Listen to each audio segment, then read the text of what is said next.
నమస్కారం. G3 news వార్తలకు స్వాగతం. ముందుగా వార్తల్లోని ముఖ్యాంశాలు.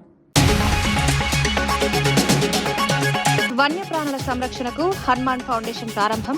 మంగళగిరిలో ప్రాజెక్టు ప్రారంభించిన పవన్ కళ్యాణ్. జీపీఎస్ ట్రాకింగ్ వాహనాలు, అంబులెన్స్ల ప్రారంభం. మనుషుల వన్యప్రాణుల సంఘర్షణ తగ్గించడమే లక్ష్యమని వ్యాఖ్య.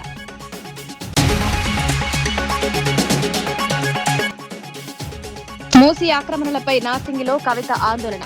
బడా కంపెనీలపై చర్యలు ఎందుకు లేవని ప్రశ్న. హైడ్రా అధికారులు వెంటనే చర్యలు తీసుకోవాలని డిమాండ్. నదీ పరిరక్షణలో ద్వంద్వ వైఖరి అంటూ ఆరోపణ.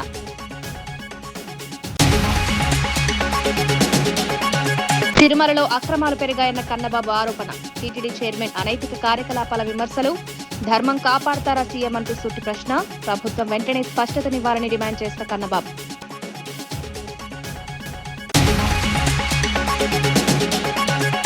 18 లక్షల కోట్ల పెట్టుబడులు ఎక్కడన్న గౌతమ్ రెడ్డి. ప్రకటించిన హామీలు మాటలకే పరిమితమయ్యాయని విమర్శ. పరిశ్రమలు ఇతర రాష్ట్రాలకు వెళ్లిపోతున్నాయని ఆరోపణ. ప్రభుత్వం బహిరంగ చర్చకు సిద్ధమా అంటూ సవాల్.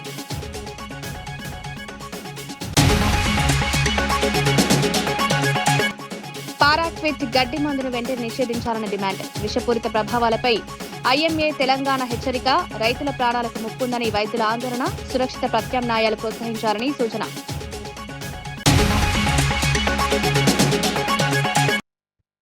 రాయచోటిలో అంతర్రాష్ట్ర ద్విచక్ర వాహన దొంగ ఆరిఫ్ ను పోలీసులు అరెస్ట్ చేశారు. నిందితుడి నుంచి సుమారు 40 లక్షల విలువైన 24 ఖరీదైన మోటార్ సైకిళ్లను స్వాధీనం చేసుకున్నారు. విలాసవంతమైన జీవితానికి అలవాటు పడి పగటిపూట రెక్కి నిర్వహించి రాత్రి వేళల్లో వాహనాలను ఎత్తుకెళ్తున్నట్లు పోలీసులు వెల్లడించారు. అన్నమయ్య, చిత్తూరు, కడప, తిరుపతి జిల్లాల్లో వరుసగా బైక్ చోరీలు చేసినట్లు గుర్తించారు. దొంగిలించిన వాహనాలను తక్కువ ధరకు కొనుగోలు చేసిన మరో 3 అదుపులోకి తీసుకున్నారు. ద్విచక్ర వాహనాలను నిలిపేటప్పుడు తప్పనిసరిగా తాళాలు వేసి అప్రమత్తంగా ఉండాలని ఎస్పీ ధీరజ్ కునుబెల్లి సూచించారు. కేసును చాకచక్యంగా ఛేదించిన పోలీస్ సిబ్బందిని అభినందించి రివార్డులు అందజేశారు. బైక్స్ ఎలా దొంగతనం చేయాలి అనేది నేర్చుకొని ఈ సైడ్ లో ఈజీగా బ్రేక్ అయ్యే బైక్స్, ఎస్పెషల్లీ ఈ పల్సర్లు కానీ, Splendor, shine and royal Enfield bikes నేర్చుకొని తర్వాత వైర్స్ తోని ఎలాగా మన ఇంజిన్ అవన్నీ స్టార్ట్ చేసే విధంగా ట్రైన్ అయ్యి 2024 ఎండింగ్ నుండి కూడాను ఈ సుమారు ఈ 24 బైక్స్ అని కూడా దొంగతనం చేయడం జరిగింది. దీనిలోని రిసీవర్స్ కి 10,000 అమౌంట్, 15,000 అమౌంట్ కి అమ్మేవాడు. వాళ్ళు ఫర్దర్ 20,000 to 30,000 బైక్ ని కస్టమర్స్ కి అమ్మేవాళ్ళు. సో రిసీవర్స్ ని కూడా పట్టుకోవడం జరిగింది. 2 గుర్రంకొండ వాళ్ళు, ఒకరు రామసముద్రం ఆయన, వీళ్ళందరినీ కూడా పట్టుకొని ఈరోజు రిమాండ్ పెట్టడం జరుగుతుంది. ఇక మీద ఎవరైనా బైక్ అది పోతే ఎస్పెషలీ వాళ్ళ సైడ్ లాక్స్ అవన్నీ కూడా కొద్దిగా స్ట్రాంగ్ గా వేసుకోవాలి. అండ్ జీపీఎస్ సిస్టమ్ కానీ బైక్స్ కి ఫిట్ చేసినట్టయితే ఒకవేళ వాళ్ళ బైక్ పోయినా కూడా ఇమీడియట్ గా ట్రేస్ చేయడానికి ఛాన్స్ ఉంటుంది. జీపీఎస్ ఇప్పుడు హార్డ్లీ ఒక 2,000 to 3,000 రూపీస్ కి చాలా చీప్ రేట్ కి జీపీఎస్ సిస్టమ్ వస్తున్నాయి. సో అవన్నీ కూడాను మీ బైక్స్ కి, మీ వెహికల్స్ కి పెట్టుకుంటే మాత్రం 100% ఈ ప్రాపర్టీ అఫెన్సెస్ అన్ని కూడా మనం ఈజీగా ట్రేస్ చేయడానికి ఛాన్స్ ఉంటుందండి. అండ్ ఈ ఎంటైర్ ఈ బైక్ ట్రేసింగ్ దీనిలో మన ఈ హోమ్ గార్డ్ అండ్ ఎవరైతే స్టాఫ్ పనిచేస్తారో వాళ్ళందరినీ కూడా బాగా అభినందిస్తున్నాము. వాళ్ళ చాకచక్యంగా ఉండడం వల్ల సమయస్ఫూర్తితో ఈ ముద్దాయిని పట్టుకోవడం జరిగింది. 4 జిల్లాల్లో నుండి కూడాను తిరుపతి, కడప, చిత్తూరు, అన్నమయ్య ఈ 4 జిల్లాల్లో ఉన్న బైక్స్ అన్ని కూడాను రికవర్ చేయడం చాలా సంతోషకరం. అండ్ ఒక ఇంటర్ డిస్ట్రిక్ట్ ముఠాని కూడాను మనం ఈరోజు క్రాక్ చేయడం జరిగింది. Thank you. ఇంతకు ముందు ఈయన మైనర్ గా ఉన్నప్పుడు ఒక మొబైల్ థెఫ్ట్ చేసిన కేసు ఒకటి రిజిస్టర్ అయిందండి తిరుపతిలో. అది ఒక్కటే ఉంది. ఈ మధ్యకాలంలో ఆయన తర్వాత సౌదీ వెళ్ళి మళ్ళీ రావడం జరిగింది. అండ్ రీసెంట్ గానే ఈ బైక్ అఫెన్స్ అన్ని కూడా స్టార్ట్ చేయడం జరిగింది. సుమారు 40 lakhs వరకు ఉంటుందండి ఎస్టిమేటెడ్ వాల్యూ.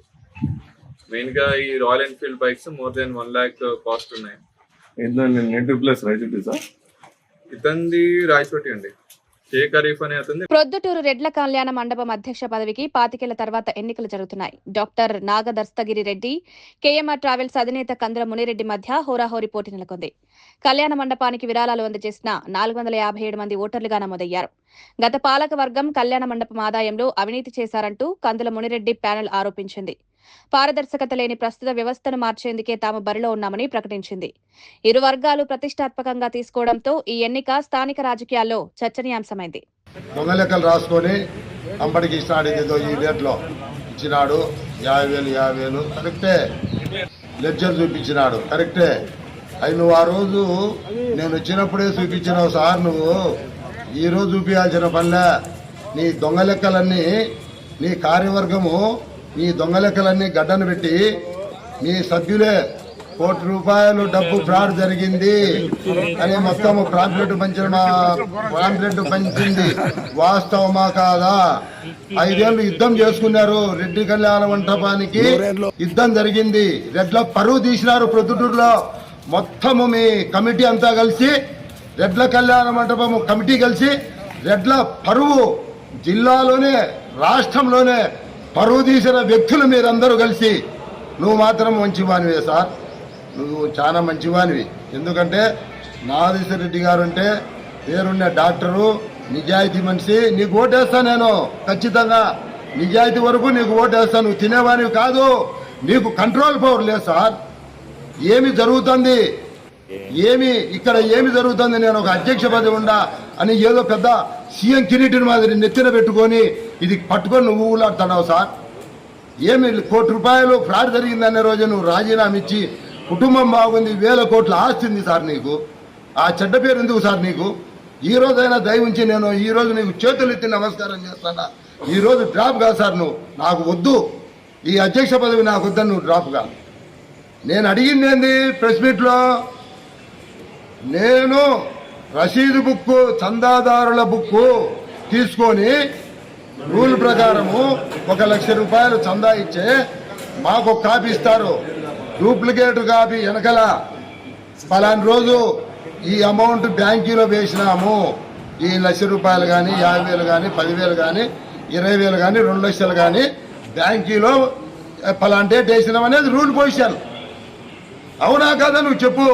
నేను 10వ తరగతి దారి, నేను మరొకటి వ్యవసాయదారుని, నేను మరి డాక్టర్. నీ దగ్గర మెంబర్లు ఎంతో మంది మేధావులు ఉన్నారు. అట్టా ఇట్టా కాదు, బీకాము డిగ్రీలు చదివిన వాళ్ళు కూడా ఉన్నారు. మరి వాళ్ళంతా చెప్పండి రూల్ పొజిషన్. ఇప్పుడు నేను కళ్యాణం కాకుండా రమ్మంటే నాగేశ్వర రెడ్డి గారికి 2 సార్లు ఫోన్ చేయించా, ఎత్తాడు. వాళ్ళ మేనేజర్తో ఫోన్ చేయించా, ఈరోజు ప్రచారంలో ఉండా. నిన్న ఏం చెప్పినారు సార్ మీరు? ఎవరైనా డౌట్ ఉంటే కళ్యాణ మంటపంలో బుక్కులు ఉన్నాయి, పోయి చూసుకోండి అని చెప్పిన మాట వాస్తవమా కాదా? మరి నువ్వు ఒక డాక్టర్గా ఉండి ఇక్కడికి మేనేజర్ వస్తే సార్ ఏం బుక్కు లేవు సార్ అంటాడు ఈయన. మరి నువ్వు ఎందుకు చెప్పాలి అబద్ధాలు? నువ్వు ఒక డాక్టర్గా అబద్ధాలు నీ వయస్సుకు నువ్వు అబద్ధాలు చెప్పాల్సిన పని ఏముంది సార్? నువ్వంటే మాకు ఒక తండ్రి మాదిరి, ఒక గురువు మాదిరి, ఒక ప్రొద్దుటూరులోనే ఎంతో మంది ప్రాణాలు కాపాడిన వ్యక్తి.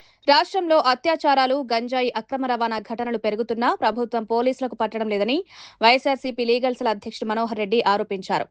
చట్ట వ్యవస్థ పూర్తిగా క్షీణించిందన్నారు. ప్రతిపక్ష పార్టీ కార్యకర్తలపై తప్పుడు కేసులు పెట్టడం, వేధించడం మాత్రమే పోలీసుల విధిగా మారిందని విమర్శించారు. ప్రజల భద్రత, శాంతి భద్రతల పరిరక్షణలో ప్రభుత్వం విఫలమైందని ఆరోపించారు. ఈ పరిస్థితులపై ప్రభుత్వం సమాధానం చెప్పాలని డిమాండ్ చేశారు.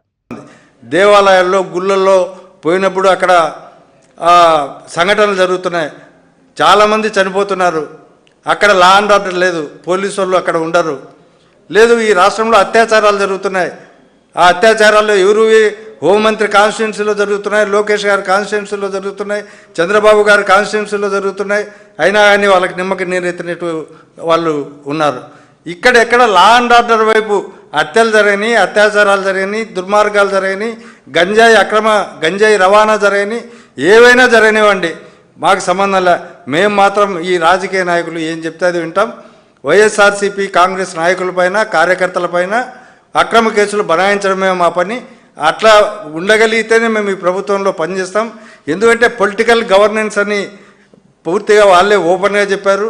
తర్వాత ఏ స్టేషన్ పోయినా, ఏ ఆఫీసు పోయినా తెలుగుదేశం కార్యకర్తలు వస్తే చాలు వాళ్ళకి మీరు టీ ఇచ్చి పనిచేసి పంపించండి అని చెప్పి అచ్చెన్నాయుడు లాంటి వాళ్ళే చెప్పారు. తర్వాత చంద్రబాబు నాయుడు గారు చెప్పారు. కాబట్టి మేము ఎవరికి భయపడాల్సిన అవసరం లేదు, న్యాయస్థానాలకు కూడా భయపడాల్సిన అవసరం లేదు. మమ్మల్ని రక్షించుకుంటుంది ఈ ప్రభుత్వం అనే కేవలం వైఎస్ఆర్సీపీ పార్టీని లేకుండా నిర్మూలించాలని, లేకపోతే ఇట్లా భయభ్రాంతులకు గురి చేయాలని అక్రమ కేసులు పెట్టాలని చెప్పి చాలా దారుణమైన సంఘటనలు చేస్తూ కాళ్ళు చేతులు ఇరగొడుతూ అసలు వాళ్ళు దేనికి పనికిరాని సందర్భాల్లో అక్రమ కేసులు బాధితులపైనే కేసులు పెట్టడాలు వీటన్నిటిని మానుకోకపోతే తిరుమలలో అక్రమాలు అధర్మాలు పెరుగుతున్నాయని మాజీ మంత్రి కురసాల కన్నబాబు ఆరోపించారు. టీటీడీ చైర్మన్ అనైతిక కార్యకలాపాలకు దిగజారని తీవ్ర విమర్శలు చేశారు. సీఎం చంద్రబాబు వెంకటేశ్వర స్వామి పక్షాన నిలబడి ధర్మాన్ని కాపాడతారా లేక తనకు అనుకూలంగా ఉన్న వారి పదవిని రక్షిస్తారా అని ప్రశ్నించారు. ఈ అంశంపై ప్రభుత్వం తక్షణం స్పష్టతనివ్వాలని కోరారు. చిక్కుకున్నారు. ఒక మహిళతో ఆయనకి సన్నిహిత సంబంధాలు ఉన్నాయని, ఇది కరెక్ట్ అయిన పద్ధతి కాదనేది పెద్ద చర్చ జరుగుతోంది. ఈ సమయంలో చంద్రబాబు నాయుడు గారు ఈ రాష్ట్ర ముఖ్యమంత్రి అసలు ఎలాంటి నిర్ణయం తీసుకోబోతున్నారనేది పెద్ద ఆసక్తిగా ఉంది. ఎందుకంటే ఒక పక్క తన ఇలవేలుపుగా కులదైవంగా భావించే వెంకటేశ్వర స్వామి వారి పవిత్రత, మరొక పక్క తన భుజాన తెలుగుదేశం పార్టీని చంద్రబాబు నాయుడు గారిని మోస్తున్న TV5 దాని అధినేత నాయుడు గారు, ఈ రెండింటి మధ్య ఎలాంటి నిర్ణయం తీసుకుంటారో అనేది ఆసక్తిగానే ఉంది. ఎందుకంటే ఇవాళ చంద్రబాబు నాయుడు గారు చెప్పే మాటలకి చేతలకి పొంతన ఉండదనేది న్యాచురల్ గా అందరూ అంటూ ఉంటారు. కానీ దేవుడి విషయంలో అయినా సరే ఆయన ఎలా నిలబడతాడు అనేదే కదా ఆసక్తి. ఒక రకంగా నాకేమనిపిస్తుంది అంటే పాపం చంద్రబాబు నాయుడు గారికి ఇది ఒక అగ్ని పరీక్ష అనిపిస్తుంది. ఇటు దేవుడి పక్షాన్ని నిలబడతాడా, తన్ని దేవుడిగా చూసే నాయుడు పక్షాన్ని నిలబడతాడా, ఆ నాయుడు గారిని కాపాడతాడా అని చూడాలి. ఎందుకంటే ఇంత పెద్ద ఆరోపణలు వచ్చిన వ్యక్తిని పాలక మండలి చైర్మన్ గా ఉంచి అక్కడ ఏ ప్రక్షాళన చేయకపోతే ప్రజలు ఏమనుకుంటారు? ఒకవేళ చేస్తే ఎన్నాళ్ళు TV5 అధినేత తన ఛానల్ ద్వారా చంద్రబాబు నాయుడు గారికి సేవ చేస్తే ఆ సేవల్ని మర్చిపోయి ఆయన్ని పరిరక్షించలేకపోయాడని తన సొంత మనుషులు అనుకుంటారు. కాబట్టి ఇది ఒక అగ్ని పరీక్ష ఏమో అని మాలాంటి అనుకుంటున్నాం. ఎలాంటి నిర్ణయం తీసుకుంటాడని చాలా ఆసక్తిగా ఉంది. ఎందుకంటే ఇవాళ ఈ రాష్ట్రంలో దేవాదాయ శాఖలో కొన్ని నిబంధనలు ఉన్నాయి. ఒక ఆలయానికి పాలక మండలి నియమిస్తే ఆ ప్రతిపాదనలో వచ్చిన పేర్లు పరిశీలన చేసి ఆ పరిశీలనలో వారి మీద కేసులున్నాయా, ఆరోపణలు ఉన్నాయా, వివాదాస్పదుడా అనేది చూసి అవేమీ లేని వాళ్ళనే ఆలయాలకి కమిటీలకి చైర్మన్గా నియమిస్తారు. అలాంటిది ఇప్పుడు ఒక టీటీడీకి పాలక మండలి నియమించేటప్పుడు ఆరోపణలు ఉన్నాయా, వారి బీఆర్ నాయుడు వ్యవహారంపై సోషల్ మీడియాలో తీవ్ర చర్చ జరుగుతున్నప్పటికీ కొన్ని మీడియా సంస్థలు దీనిపై చర్చించకపోవడంపై విమర్శలు వ్యక్తమవుతున్నాయి. రాష్ట్రానికి సంబంధించిన వివాదాస్పద అంశాన్ని పక్కన పెట్టి అంతర్జాతీయ విషయాలపై వరుస డిబేట్లు నిర్వహించడం సరైందా అని ప్రశ్నలు లేవనెత్తుతున్నారు.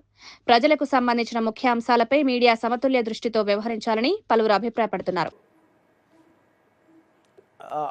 మూర్తి గారు, ఇంకొక మిత్రులు సాంబశివరావు గారు ఏమైనా డిబేట్ పెడతారేమో దీని మీద అని. ఎందుకంటే నేను కూడా చాలా కీన్గా అబ్జర్వ్ చేస్తేనే దీని మీద డిబేట్ పెడితే ఏం స్టాండ్ తీసుకుంటారో అని. ఎందుకు అంటే పాపం దుర్మార్గంగా పరిస్థితి ఏంది అంటే డిబేట్ పెట్టేవాళ్ళే. ఫస్ట్ ఏమో మూర్తి గారు, సాంబశివరావు గారు, వీరి అధినేత బీఆర్కే నాయుడు గారు ఇది AI టెక్నాలజీ ఫేక్ వీడియోస్ అనేటువంటి ఒక స్టాండ్ తీసుకున్నారు. పాపం దాని మీదే నిలబడి ఉన్నట్టయితే ఇబ్బంది ఏమి ఉండేది కాదు. దాన్ని పక్కన పడేసి ఆవేశంలో సోషల్ మీడియాలో పోస్టులు చూసి ఆవేశంలో పుసిక్కుమని బీఆర్ నాయుడు గారు మీడియా సమావేశం పెట్టి దాంట్లో అక్కడక్కడ మాత్రమే ఎడిటింగ్ జరిగింది, దాంట్లో అయినా వల్గారిటీ ఏముంది అన్నారు. అర్థం కాల మూర్తి గారికి, సాంబశివరావు గారికి. అయ్యో సాయంత్రం డిబేట్ కూర్చుందాం అనే ఫేక్ వీడియోలను పెడదామనుకుంటే పుసిక్కుమని ఈ ముసలాయన, ఈ పెద్ద ఆయన పైన కూర్చున్నాం మెదలకుండా కూర్చున్న ఉండక ఇది సగం అక్కడక్కడే ఎడిట్ చేశారు అంటే అది పూర్తి మంచి వీడియోనే అక్కడక్కడే ఎడిట్ చేశారని చెప్పి మూలిగే నెక్క మీద తాటికాయ వేసుకున్నాడు, బుద్ధుందా బుర్రుందా అని తిట్టుకున్నారంట. సో ఈయన ఒక స్టాండ్ మీద అది A1 fake AI technology fake video అని దాని మీద ఉన్నట్టయితే వాళ్ళు సాయంత్రానికి డిబేట్లు నడిపేవాళ్ళు. అప్పటికే పాపం చాలామంది యూట్యూబర్లు అప్పటికే AI టెక్నాలజీ అసలు పారాక్విట్ డీక్లోరైడ్ అనే గడ్డి మందును తక్షణమే నిషేధించాలని ఇండియన్ మెడికల్ అసోసియేషన్ తెలంగాణ ప్రతినిధులు ప్రభుత్వాన్ని కోరారు. ఈ రసాయనం అత్యంత విషపూరితమై ఉండడంతో అనుకోకుండా సేవించినా ప్రాణాంతక పరిణామాలు కలుగుతున్నాయని వైద్యులు తెలిపారు. రైతులు, వ్యవసాయ కార్మికులు అప్రమత్తత లేకుండా వాడుతున్న కారణంగా ప్రమాదాలు పెరుగుతున్నాయన్నారు. ఇప్పటికే పలు ప్రాంతాల్లో పారాక్విట్ విష ప్రయోగాల కేసును నమోదయ్యాయని గుర్తు చేశారు. ప్రజారోగ్యాన్ని దృష్టిలో పెట్టుకుని సురక్షిత ప్రత్యామ్నాయాలను ప్రోత్సహిస్తూ ఈ మందును నిషేధించాలని డిమాండ్ చేశారు.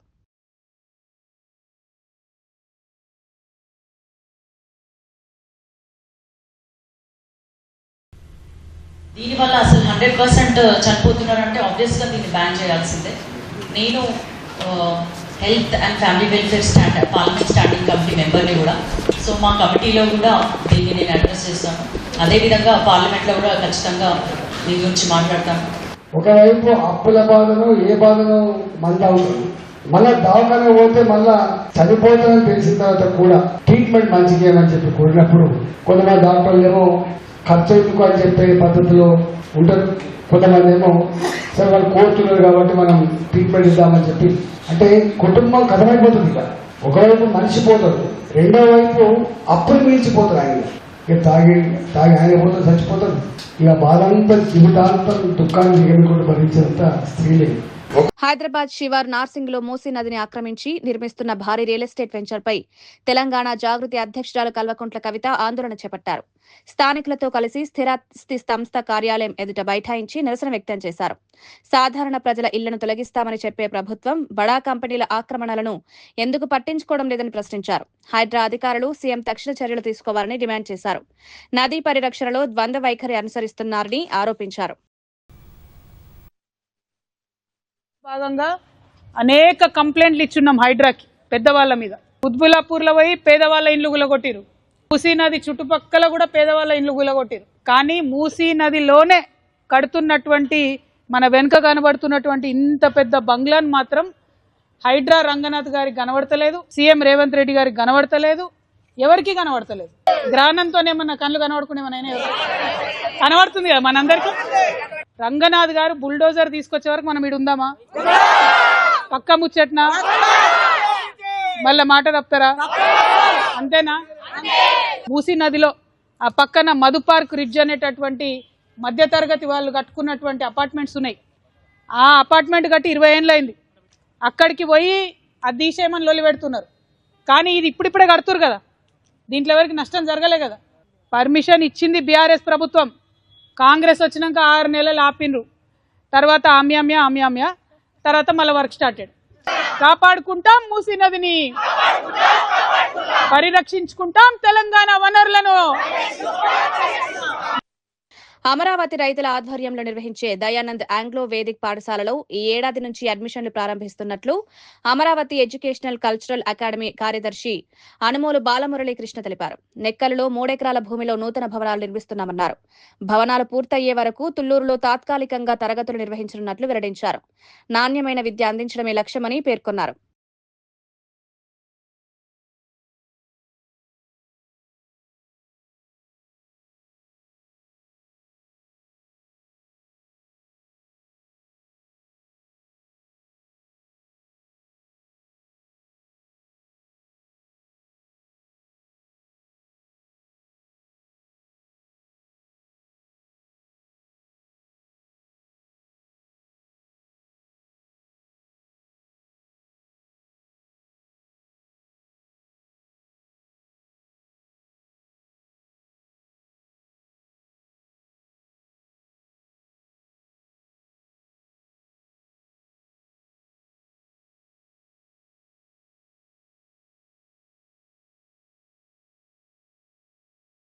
వన్యప్రాణుల సంరక్షణ కోసం ఏపీ ప్రభుత్వం హనుమాన్ ఫౌండేషన్ ప్రాజెక్టును ప్రారంభించింది.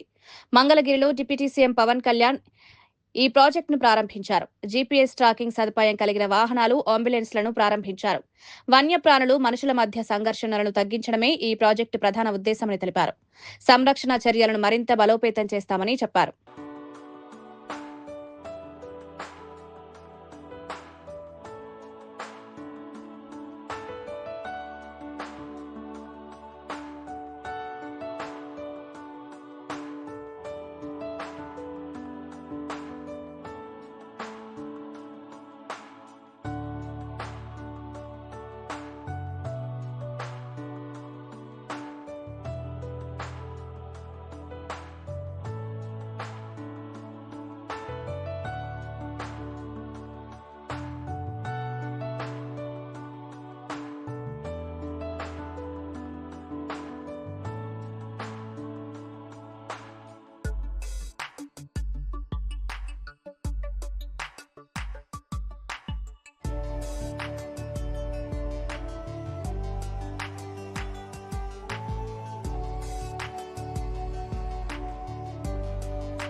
రాష్ట్రానికి భారీ పెట్టుబడులు తెచ్చామని చెప్పిన హామీలు కేవలం మాటలకే పరిమితమయ్యాయని వైఎస్ఆర్సీపీ నేత గౌతమ్ రెడ్డి ఆరోపించారు.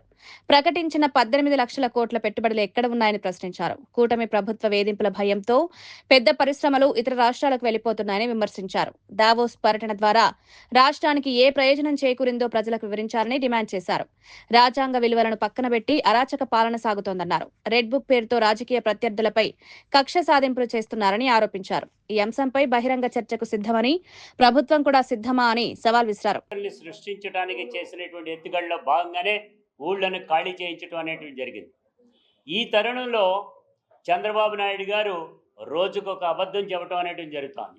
ఆ అబద్ధం చెప్పేటువంటి దానిలో కార్మికుల పట్ల ఆయనకి చాలా ఎనలేని అభిమానం ఉన్నది అనేటువంటి చెప్పేటువంటి క్రమంలో కార్మికులకి మొండి చేయి ఇచ్చినటువంటి వాడు చంద్రబాబు నాయుడు అనేటువంటి కనపడతా ఉంది ఈ కూటమి ప్రభుత్వం.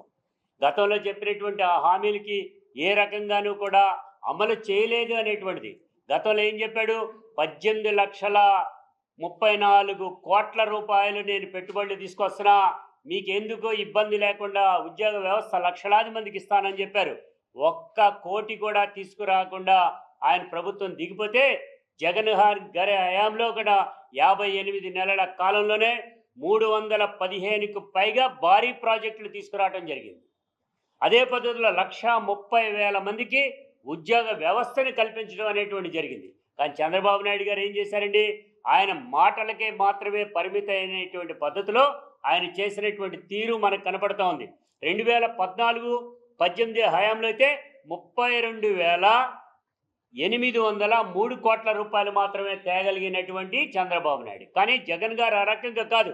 ఆయన 13,11,000 కోట్ల రూపాయలు తీసుకురావడం, 6 లక్షల మందికి ఉద్యోగ వ్యవస్థను కలగజేయడానికి తీసుకుంది. 3,130,000 ఇవ్వటం, 6 లక్షల మందికి ఉద్యోగ వ్యవస్థకి మొత్తం అంతా తయారు చేసి ఇచ్చేటి ప్రజల ముందు కూడా పెడితే కూడా వాటన్నిటి కూడా పక్కన పెట్టినటువంటి వైనం చంద్రబాబు నాయుడు గారి దగ్గర ఉంది. ఇవాళ మీకు ఇంకొకటి ఆశ్చర్యం, ఈ ప్రభుత్వం, ఈ కూటమి ప్రభుత్వం వచ్చిన తర్వాత 400 భారీ ప్రాజెక్టులన్నింటినీ కూడా బయటకు పంపించేశాడు. 450 ప్రాజెక్టుల్ని జగన్ గారి ప్రభుత్వంలో అనుమతించి ఐపీఎల్ సీజన్ నిర్వహణపై 7 జట్ల యజమానులతో గవర్నింగ్ కౌన్సిల్ సమావేశం జరిగింది. విశాఖ, మంగళగిరి, కడప స్టేడియాల్లో మ్యాచ్లు నిర్వహించనున్నట్లు ఏసీఏ కార్యదర్శి సానా సతీష్ బాబు తెలిపారు. క్రీడాకారుల వేలం ఏప్రిల్ 25న జరుగుతుందని, జూన్ 3న తొలి మ్యాచ్, జూన్ 28న ఫైనల్ విశాఖలో నిర్వహిస్తామన్నారు. ఈసారి డొమెస్టిక్ జిల్లా మ్యాచ్లను ముందుగానే నిర్వహించి ప్రతిభావంతులను ఎంపిక చేస్తామని చెప్పారు. ప్రతి జట్టుకు ఎథిక్ ఆఫీసర్గా రిటైర్డ్ పోలీస్ అధికారిని నియమిస్తున్నామని తెలిపారు. ఈ కొత్త తరహాలో ఈ సంవత్సరం 3 స్టేడియంస్లో ఈ మ్యాచ్లు నిర్వహించాలని చెప్పేసి నిర్ణయించారు. ఈ 3 స్టేడియం, ఒకటి మంగళగిరి, కడప అండ్ విశాఖపట్నం సైడ్లో జరుగుతుంది. ఏప్రిల్ 25న ఆక్షన్ జరుగుతుంది, ప్లేయర్స్ యొక్క ఆక్షన్ జరుగుతుంది. ఇది గత సంవత్సరం లాగా మెగా ఆక్షన్ కాదు, ఇది రిటైనర్ చేసుకున్న తర్వాత మిగిలిన ప్లేయర్ వరకు ఆక్షన్ జరుగుతుంది. అదేవిధంగా ఆక్షన్ జరిగిన తర్వాత జూన్ 3వ తారీఖున మ్యాచ్లు స్టార్ట్ అవుతాయి. మంగళగిరిలో మ్యాచ్లు స్టార్ట్ అవుతాయి. ఫస్ట్ మ్యాచ్ నుంచి మంగళగిరిలో ఉంటుంది. అదే ఫైనల్స్ వైజాగ్లో ఉంటుంది, అది జూన్ 28న జరుగుతుంది. ఇలాగ ఈ మ్యాచ్లు 26 రోజుల పాటు ఒక ఉత్సవంగా ఈ మ్యాచ్లు జరుగుతాయి. ఈ మ్యాచ్లు అయిన తర్వాత దీనికోసం ఈ ఆంధ్ర క్రికెట్ అసోసియేషన్ సంబంధించిన డొమెస్టిక్ డిస్ట్రిక్ట్ మ్యాచ్లన్నింటినీ కూడా ఈసారి ప్రీపోన్ చేయడం జరిగింది. ఈ ఏపీఎల్లో ఎక్కువ ప్రతిభ వస్తుంది. లాస్ట్ టైం ముస్తాక్ అలీలో ఆంధ్ర క్రికెట్ ప్రతిభ చూసి అంచేత అండర్-19, అండర్-23 సీనియర్ టోర్నమెంట్లు అన్నింటినీ కూడా మేము ఏప్రిల్ 27 లోపల కంప్లీట్ చేసి వాళ్ళని ఈ ఏపీఎల్కి సెలెక్ట్ చేసుకునే విధంగా ఏర్పాట్లు చేయడం జరిగింది. దీనివల్ల ఆంధ్ర ఎవ్రీ ఇయర్ జరిగే డొమెస్టిక్ సీజన్ ఒక 2 నెలల ముందుకు రావడం జరిగింది. వర్షాలు కూడా అడ్డంకి వస్తున్నాయి ఆగస్టులో అన్న ఉద్దేశంతో చేయటం జరిగింది. ఇది కాకుండా ఈ మ్యాచ్లన్నింటినీ కూడా సోనీ లైవ్లో ఇవ్వటం వల్ల ఎక్కువ మందికి ఆదరణ వస్తుంది. అదేవిధంగా మా ప్రెసిడెంట్ గారు శివనాథ్ గారు సూచించినట్టు ఈ మ్యాచ్లకు సంబంధించిన అన్ని టీంలు కూడా ఈ మెయిన్ సిటీస్లో ప్రాక్టీస్ చేయకుండా ప్రాక్టీస్ మ్యాచ్లు అన్నీ కూడా డిఫరెంట్ సిటీల్లో, నర్సాపురం, అమలాపురం, లేకపోతే ఏలూరు, నర్సరావుపేట, డిఫరెంట్ గ్రౌండ్స్ తీసుకుని చేయటం వల్ల లోకల్లో ఉన్న టాలెంట్ ఎవరైతే బౌలింగ్ వేయగలరో బౌలింగ్ వేసేవాళ్ళు వాళ్ళని కూడా తీసుకొచ్చి బౌలింగ్ వేయించడం వల్ల లోకల్ టాలెంట్ బయటపడితే వాళ్ళ భీమవరం కోర్టు వద్ద రౌడీ షీటర్ రౌతుల రఘుపై జరిగిన హత్యాయత్నం కేసును పోలీసులు ఛేదించారు. ప్రధాన నిందితుడు గోవిందరావుతో పాటు 7గురిని అరెస్ట్ చేశారు. గతంలో జరిగిన 2 హత్యలకు ప్రతీకారంగా ఈ దాడి జరిగినట్లు విచారణలో తేలింది. కైకారం ప్రాంతంలో అద్దెగది తీసుకుని 2 నెలలు రెక్కి చేసినట్లు గుర్తించారు. నిందితుల వద్ద నుంచి మారణాయుధాలను స్వాధీనం చేసుకున్నారు. గోవిందరావు, దుర్గారావులపై పీడీ యాక్ట్ నమోదు చేస్తామని డీఎస్సీ రఘువీర్ విష్ణు తెలిపారు. తీరా చూస్తే అదేదో యాక్సిడెంట్ కాదు, ఇది ఒక 2 వర్గాల మధ్యన ఆధిపత్య పోరుగా ప్రధానంగా డబ్బు లావాదేవీల కారణంగా మన భీమవరం పట్టణంలో గత 4-5 సంవత్సరాల క్రితం నుంచి ఒక 2 గ్రూప్స్. సో 2022లో కూడా 2 మర్డర్స్ అయినాయి. దాంట్లో ఎవరైతే హత్య కాబడ్డారో 2 కేసుల్లోనూ ఆ 2 కేసుల్లోనూ వాళ్ళ తమ్ముళ్ళు మిగిలి ఉన్నారు. అన్నలిద్దరూ అప్పట్లో మర్డర్ అయిపోయారు. దాని తర్వాత తమ్ముళ్ళిద్దరూ ఒకరికొకరు ఎవరి ముందని వాళ్ళిద్దరిని ఎలిమినేట్ చేస్తారని ఒక ఊహా ప్రపంచంలో ఉంటూ, సో వీళ్ళందరికీ రౌడీ షీట్స్ ఉన్నాయి. రెగ్యులర్గా ప్రతి ఆదివారం కూడా మనకు 2 టౌన్ పోలీస్ స్టేషన్కి వాళ్ళు వచ్చి రౌడీ షీట్లు ఇక్కడ సంతకాలు పెట్టడము, తర్వాత కౌన్సిలింగ్ అటెండ్ కావడం జరుగుతుంది. ఈ గోవిందరావు అనే అతని మటుకు మనకు గత ఒక 5-6 నెలలుగా అసలు మనకు కనిపించకుండా, అతని లొకేషన్ కూడా తెలియకోకుండా చాలా జాగ్రత్తగా ఎక్కడో ఉంటున్నాడు. అతన్ని మనం సెర్చ్ చేస్తూ ఉన్నాం. కాకపోతే 27వ తేదీన ఈ కంప్లైంట్ ఎవరైతే ఈరోజు రౌతుల రఘుబాబు అతను వేరే కేసులో అక్కడ హాజరైనప్పుడు ఆ కేసు చూసుకొని బయటికి వస్తుండగా ఇక్కడ ఉన్నటువంటి ఒక ముద్దాయి వీళ్ళకి ఇన్ఫర్మేషన్ ఇచ్చి ఇక్కడ రఘు వచ్చాడు అని చెప్పడంతో వీళ్ళంతా మూకుమ్మడిగా ఒక రిడ్జ్ కార్లో వచ్చి వాళ్ళు కారు ఎక్కి వెళ్ళిపోతుండగా ఆ కార్ను వాళ్ళు డాష్ ఇచ్చి వెంటనే వాళ్ళ మీద దాడి చేసే ప్రయత్నం చేశారు. ఈలోగా అందరూ వాళ్ళు తప్పించుకొని వెళ్ళిపోయారు. సో తర్వాత మళ్ళీ ఆ కంప్లైంట్ మాకు వచ్చి కంప్లైంట్ ఇచ్చిన తర్వాత వార్తలు ముగించే ముందు ముఖ్యాంశాలు మరోసారి. వన్యప్రాణుల సంరక్షణకు హనుమాన్ ఫౌండేషన్ ప్రారంభం. మంగళగిరిలో ప్రాజెక్టు ప్రారంభించిన పవన్ కళ్యాణ్. జీపీఎస్ ట్రాకింగ్ వాహనాలు, అంబులెన్స్ల ప్రారంభం. మనుషుల వన్యప్రాణుల సంఘర్షణ తగ్గించడమే లక్ష్యమని వ్యాఖ్య.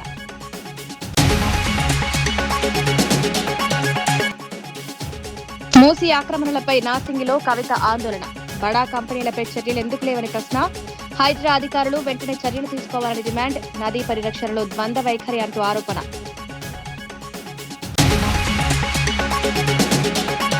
తిరుమలలో అక్రమాలు పెరిగాయన్న కన్నబాబు ఆరోపణ. టీటీడీ చైర్మన్ అనైతిక కార్యకలాపాల విమర్శలు. ధర్మం కాపాడతారా సీఎం అంటూ సూటి ప్రశ్న. ప్రభుత్వం వెంటనే స్పష్టతనివ్వాలని డిమాండ్ చేసిన కన్నబాబు.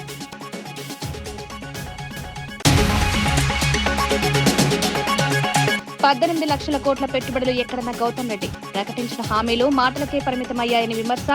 పరిశ్రమలు ఇతర రాష్ట్రాలకు వెళ్లిపోతున్నాయని ఆరోపణ. ప్రభుత్వం బహిరంగ చర్చకు సిద్ధమా అంటూ సవాల్.